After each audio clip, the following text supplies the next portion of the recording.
Guys, okay, hari ni saya di Kuala Terengganu. Saya bawa anda ke sini because ini boleh dikatakan antara premier. Dia pengusaha kopi roaster yang memasarkan dia punya beans ke seluruh Malaysia, which is dan dah lama dah established since 2019. So dia memang what you know, they're good at what they're doing lah, senang kata, kalau dia bertahan selama ini. Dan jika anda di Kuala Terengganu guys, ini tempat sesuai untuk dapatkan kopi. Okay, jom, dia dah buka cafe kat sini. Before this there's a small one dekat Pasir Panjang, now dekat sini. Jom kita masuklah, kita tengok.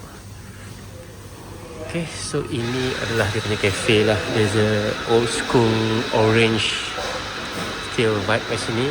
And dia ada ni, ini adalah antara dia punya beans yang dijual lah. Okay, yang setakat saya tahu, yang ini adalah antara kegemaran sangat banyak-banyak cafe di seluruh Malaysia gunakan.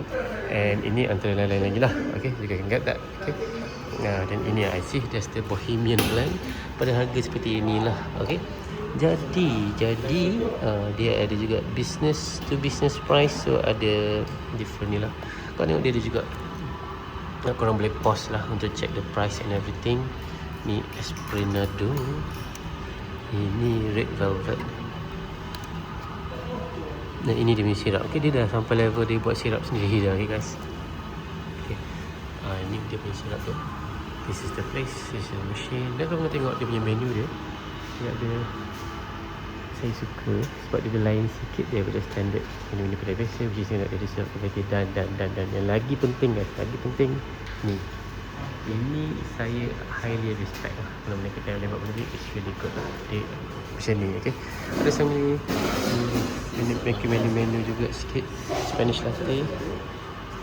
So pada saya guys, saya boleh katakan dia punya average pricing is very reasonable, dan korang boleh dapatkan at a very good price lah.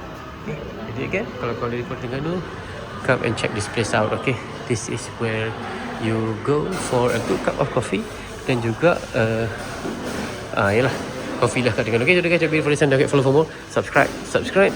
Saya ingin bawa anda lagi lah. Saya akan bawa anda ke banyak tempat, lebih banyak kedai, tempat jalan-jalan yang mungkin taklah mainstream mana, but I can guarantee you, if I go there dan saya letak kat saya punya YouTube, it must be good. Okay, so guys, thank you so much for watching.